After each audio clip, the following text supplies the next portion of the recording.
Hello once again, everybody. Welcome back to the series I'm Turning 30, where I, Mitch, talk about different topics leading up to me turning 30. This can be things that have made me who I am, things that are currently happening in today's climate, or things that will happen in the future, or a mixture of the three. And today, as you can see, we're going to talk about music. Ever since I was little, the level of importance towards music never felt like it was really the same of where other people's were at. Even for my favorite artists, I didn't know like the band members' names. I wasn't sure what the albums were called. There was a plethora of things I feel like growing up that I would hear from people about their favorite artists, and they would know like all these intricate details about certain things about songs and artists and when things were happening and going to concerts, and I just never was a part of that culture or just had that interest in me when I was growing up. And because of this, I actually didn't even go to my first concert until I was in my 20s. It was just never something that I was like super interested in doing, and even like concerts for like one particular band, I haven't gone to a whole lot. I can count on one hand how many times I've gone to a concert. Now, I've gone to a couple of festivals and raves, but I wouldn't consider that a concert necessarily. There's just so many different artists that perform at those festivals and raves that it's hard to say that I went for that one artist that's a concert, in my opinion. But I've been to a few of those, and that would make the total amount of like live music events that I've gone to a lot higher. But even though in my 20s I started listening to a lot more EDM and electronic music just in general and went to these festivals and raves, when I was younger, I wasn't necessarily into EDM and electronic music as much as I am now. I think the first thing that I think of when it comes to my music taste kind of forming was a girl that I was friends with in the third grade. It's funny, for some reason, me and this girl really clicked. It was like my first year at this new elementary school. For some reason, we became friends, and she was very into one type of band, and I super remember this because I remember her talking about it all the time, and not only talking about it, wearing their merch almost every single day. She was a huge Green Day fan, and with that, it came kind of talking to me about my music taste. And I had grown up, and my dad was kind of into, I would say, a type of rock. We listened to like Metallica and like Led Zeppelin. I don't really know what kind of music I listened to necessarily growing up, but it was like kind of rock focused and in a way similar to Green Day.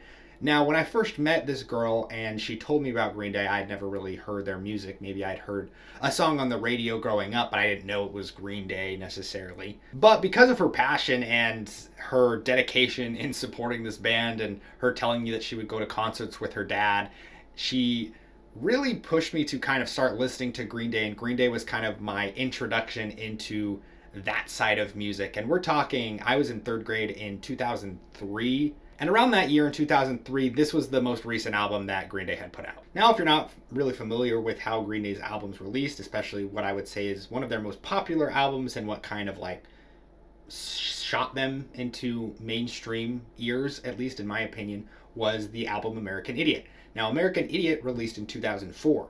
So this girl got me listening to old Green Day songs off of this album, Warning, before I ever listened to the American Idiot album that has all the hits that I think a lot of people first started hearing from Green Day. I know that Green Day had some more popular albums and that they started in like, I think 1990, 1991, somewhere around there, and that they had some popular albums before then, but I feel like American Idiot was, at least for me, just the one where it kind of just shot them into the stratosphere. I have no idea. I think the sales might have been not as high as some of their previous albums, but just based on my age, that's what made them relevant to me. So I was friends with this girl that was obsessed with Green Day, and she showed me these albums before American Idiot. And while I didn't like love the albums that she showed me, they were so interesting and led me to look towards other rock genres and other rock bands. The following year, American Idiot came out, and I was still friends with this girl, and she was hyped, and we talked about the album, and I really liked the album as well, and told her about some artists that I listened to that were similar, and me and her kind of bonded over having this interest in rock music, or at least the type of rock music that Green Day produced during that time. And yeah, from there, that kind of really shaped my very early stages and maybe not even early stages. It shaped a lot of my music tastes up until high school. I listened to mostly rock music. I had other stuff kind of sprinkled in there, but I was mostly just a rock music guy. I listened to a plethora of different bands. While I know I listened to a plethora of artists, I don't necessarily remember all of their names and who was interesting and whatnot. I'm just super bad with those kinds of details and like who made certain songs, especially if they weren't like a big part of my life. I mean, standouts, we have 3 Days Grace, Breaking Benjamin, Metallica, Sum 41, Linkin Park, Paramore, the Red Hot Chili Peppers. There was a just a bunch of different bands that I listened to, but those are just kind of some of the standouts that I can kind of remember off the top of my head, just thinking about maybe bands that I listened to more often than others. I had a friend in middle school who was just like the girl in elementary school. He really enjoyed Paramore, and I had heard of Paramore, but I didn't listen to him often. But because of how much he loved them, I would listen to them often, and we would talk about different Paramore songs and new albums that got released while we were in middle school together. So yeah, even growing up, I made friends with people who liked rock music, and that was the music that kind of just heavily influenced or that I listened the most to when I was a kid. I even had a group of friends that made a band when we were in like middle school age, right before high school, and they made music that I would listen to as well.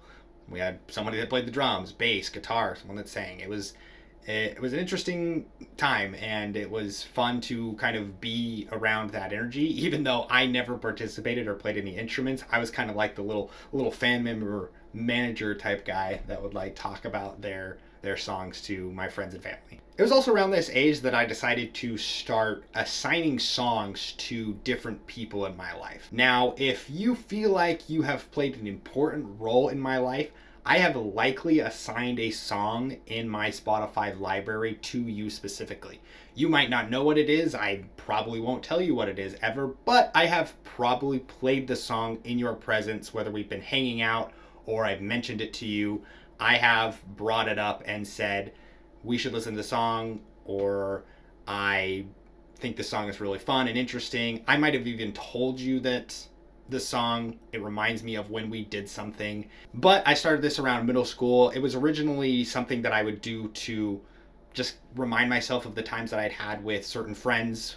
When I had moved to different schools, it was sometimes hard to kind of reconnect and feel like I belonged in a certain place. So listening to these songs after moving so many times made me kind of feel like I was keeping up with them, especially if I would keep up with the artists after I moved, because I knew that either that they liked them or they liked the song, and it was just a helpful way for me to feel like I was still connected to these people and memories. I also have a song that I usually will give a girl when we start dating as well. Not when we break up. I usually don't assign one when we break up, but when I have either started dating a girl or we've had some type of situationship, I have kind of assigned a song to that time period in my life. If you're a big part of my life, if you are a good family or friend, then I probably have a song that when it plays, I always will think of you or a certain memory that we have had together. Continuing on with my taste, in high school, and kind of related to the last thing that I mentioned with assigning songs to people, I started to kind of listen to a lot more electronic music, and I guess not even electronic music, but I liked listening to like tech music or techno just in general. When I found the techno genre, I was like, oh, this is so interesting and like fun to listen to. There was something missing, but I liked listening to it. Now, when I was in high school, there was an artist that came up named Owl City. And I know he gets memed to oblivion. There is the Firefly song that everybody knows that was super overplayed and on the radio everywhere. And he kind of disappeared off the face of the planet for a while. But I genuinely loved Owl City before he blew up. That sounds so lame to say, but my sister made me a song with some of his really old songs on it, and I fell in love with Owl City, and I was super stoked when he released new music that I hadn't heard before, and it blew up and kind of got mainstream. But I was like into like that type of music, techno sphere. I was trying to find like this missing piece in my life of music that I didn't have. I really liked rock music and I really liked techno music, but there was like this piece of like fun that I wasn't having. I felt like every single song needed to have like this meaning behind it, and not necessarily just me doing the assigning thing, but I needed to find some deeper meaning, or the lyrics needed to have some type of relatability to me and what I had gone through, and it was so hard for me a lot of the time to relate to what the artists were saying or talking about. Now with techno and songs that are similar to that don't have a lot of lyrics in them, I started to kind of pull towards. Techno songs still had lyrics in them, at least the ones that I was listening to, and I couldn't quite figure out why I didn't like love it. It was still solidly like right behind rock music for me.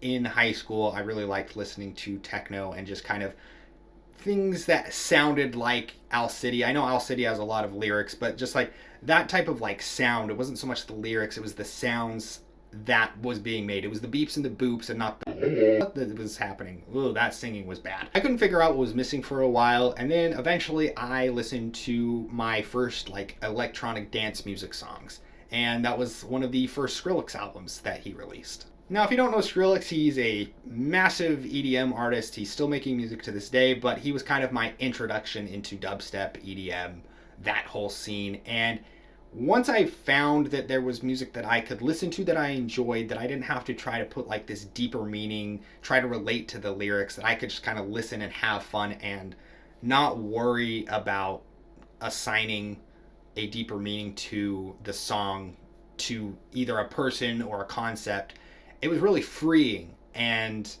I just kind of fell down the EDM rabbit hole. Now, I started listening to a fair amount of artists when I kind of discovered Skrillex, but I was still in high school and trying to figure out myself in general, not just my music taste, but that was a part of it. I went on the mission for 2 years, so I lived in Mexico, and I wasn't really allowed to listen to music for 2 years, while I did every once in a while sneak listening to music or try to find ways that I could listen to new music. It wasn't something that I was really necessarily allowed to do. But once I got back from Mexico, I, of course, started listening to different types of music again and trying to find myself. Now, that was when I went to my first concert. My first ever concert was a Breaking Benjamin concert. Now, I'm not even like a huge Breaking Benjamin fan. I liked a few of their songs. The opportunity finally arose for me to go to a concert I had never gone. It was a genre that I liked. You know, let's go to this concert. It'll be the first time. Now, by this point, I had already gone to a couple of raves and festivals. So I was much more entrenched in that culture than I was in concert culture. I think after leaving that concert is when I kind of realized EDM was really now my main genre after growing up. I know a lot of people don't like EDM, and that's totally fine. I get it.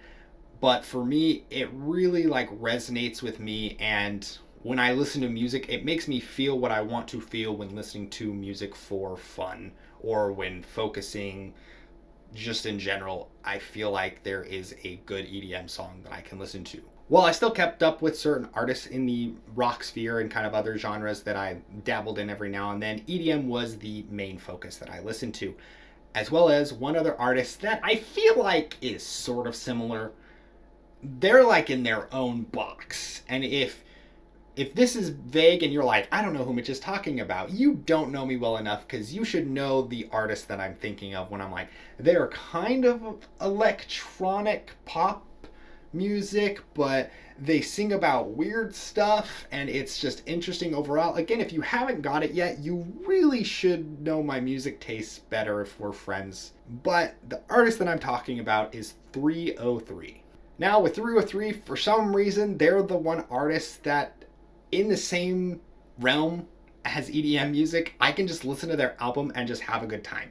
For some reason, I don't need to find these deeper meanings and assign their songs to things or ways that I should feel or things like that. For some reason, I just have a good time listening to them. There are a couple of songs that me and my friends listened to in high school on their early albums that remind me of doing things with them in general, but their new albums, I just personally love myself. I think their Night Sports album is just an underrated masterpiece. Obviously, they have their meme song that they always have on every single album. There's always one song on every single album that's just super, super left field.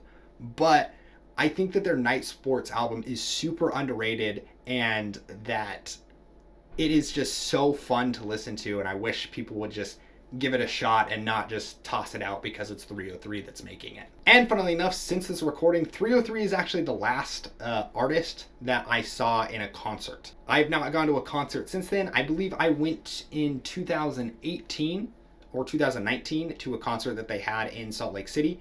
And that was the last concert that I ever went to. But before and after then, it was pretty much just raves and festivals that I went to. And I should say, even with like raves and festivals, I'm not like I go every couple months or every month or every 3 months even to a new rave or festival. I'm a maybe go to 2, max 3 a year, maybe. While I do have a good time at the raves and festivals, and I did have a good time at the 303 concert, the live music scene just isn't fully for me. I think it's very cool that people like to go to these live music events so often, but to me it's not something that I want to go to all the time. But yeah, that's pretty much it for my music taste today, guys. I am going to put up some albums right now on screen. Ooh, look at them all. They're so pretty and beautiful. These albums are some of my favorites, whether it's a video game album, whether it is a album that I listened to a long time ago, or just a fun album that I think you should listen to and give a try. I will name all of them down in the description box below if you're not sure what they are, if they don't have the title on the front. And I guess as a final note before sending the video off, I do want to just briefly mention how important music is in movies and games and entertainment in general. If you think that music doesn't affect how you watch a movie, I highly recommend you try to watch any type of genre of movie without the music, or a show without the music, just anything without music, a video game without its music. It really sucks the life out of the product. It is such an important piece of media to be inserted into something. But yeah, guys, that's going to be it for this week of I'm Turning 30. If you hate my music tastes and want to roast me down in the comments down below, feel free to do so. I look forward to seeing the comments. And hey, if you like my stupid face and what I'm talking about, why not click that subscribe button? I'll be posting a video every single week up until I turn 30, hence the name of the series. So you can always count on consistent content every single week. So if you again enjoyed hearing my stupid face talk about myself and kind of explaining my process, I would really appreciate it if you came back every week to watch each video. Thanks once again, guys. I appreciate you. Peace.